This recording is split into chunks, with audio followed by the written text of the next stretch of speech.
Hi, and welcome to the bowhuntersblog.com. I'm Chuck Weldon. This is Steve Philly. We're the North Missouri crew from the Whitetail Fix. Today we are going to be discussing the use of your safety harnesses and checking your stands that may have sat idle for the last year or two. We'll start with the most priceless piece of equipment in your hunting arsenal today, and that's your tree stand safety harness. So many different companies now have got into the safety harness manufacturing side of things. But the beauty is you cannot use the excuse that, well, I can't afford one, because they can be quite expensive. But anytime you go out and buy a tree stand, whether it be a lock-on, whether it be a ladder stand or a climbing stand, they all come with a TMA approved harness. They may not be quite as nice, they may not look quite as fancy, but they'll serve the same purpose. They're all rated by the Tree Stand Manufacturers Association to be safe, to protect you while you're in the tree. Steve, you wear one of these every day. Yours is a little bit different, but walk us through what you should look for on a safety harness before you use it. Chuck's right. I do wear one of these every day. The first thing that OSHA says you need to do is you need to inspect all your rips. Make sure you don't have any frays. This harness and lanyard here comes with a rip stop. So when it pulls loose, it acts like a bungee. Kind of tapers your fall just a little bit. It's going to hurt just a little bit, but this is going to dampen the blow just a little bit. But anyway, you want to check all your seams. You want to check all your buckles.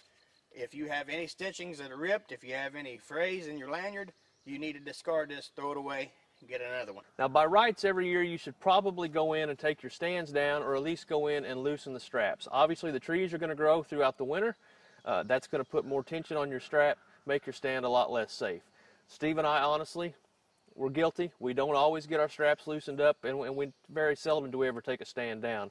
But what I've done, I've gone online, and I believe it was ratchetstraps.com. I went on and I bought these nice little camouflage ratchet straps. And if you look at it, it's a 500-pound test ratchet strap. You want to look at that. You don't want to get the real cheap nylon ones that if you use them, they're going to rot with the wind.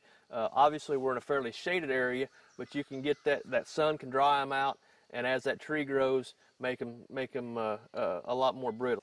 All right, for time purposes, I've already put my tree belt up in the tree. The tree belt that I have up there has a little loop sewed into it, so I can go up and I can just take the hook off my lanyard and hook into it. Not all belts have that. A belt similar to this, all you're going to do is you're just going to run it through, wrap it around the tree, and obviously cinch it down. Now, it's important to note, try to keep your anchor point on the same side as your ladder, whether it be ladder, screw-in steps, whatever it may be. Try to keep your anchor point on the same side as that ladder. That way, if you do happen to slip and fall, you fall asleep, or a stand strap breaks and you fall, you're actually on the same side of the ladder. Suspension trauma can be just as fatal as physically falling out of the tree. Another thing, make sure that you have a cell phone. If you don't have a cell phone, or the area you're hunting, you don't have service, make sure you tell somebody where you're going. Tell them what tree you're going to be in. If they're unfamiliar with the territory, give them an aerial photo. That way, if you're not in at a certain point after it gets dark, they know they can come looking for you. They might be able to find you just in time. But if you put that anchor point on the same side of the tree as your ladder, if something does happen, hopefully you're able to swing around, get a hold of your ladder, your screw-in steps, whatever it may be, and get that pressure off of your legs. Here we are at the ladder. What we're going to do is we're going to do just kind of a jerk test before we ever get on it, just to make sure it's all going to hold. I'm going to look at these straps all the way around, make sure that they look good. No obvious tears, breaks, chews from the varmints, nothing like that. Now that we've made it up in the tree, we've safely got tied off, what I'm going to do is I'm going to look at the stand and feel of the stand.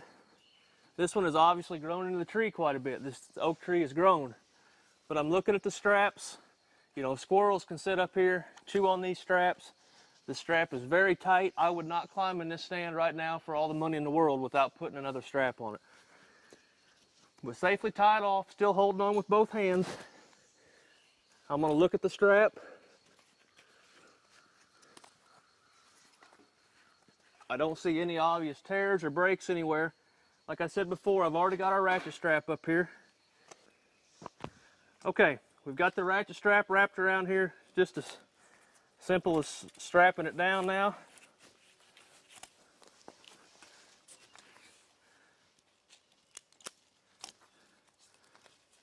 And again, I've got a screw-in step over here so I can hold on.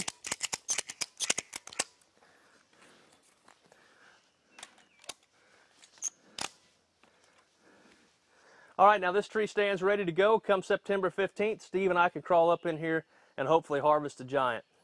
Be sure you don't skimp on safety. Whether you're a weekend warrior or you're a hardcore deer hunter, get out and check those stands. Make sure everything is safe. Make sure you're wearing your safety harness.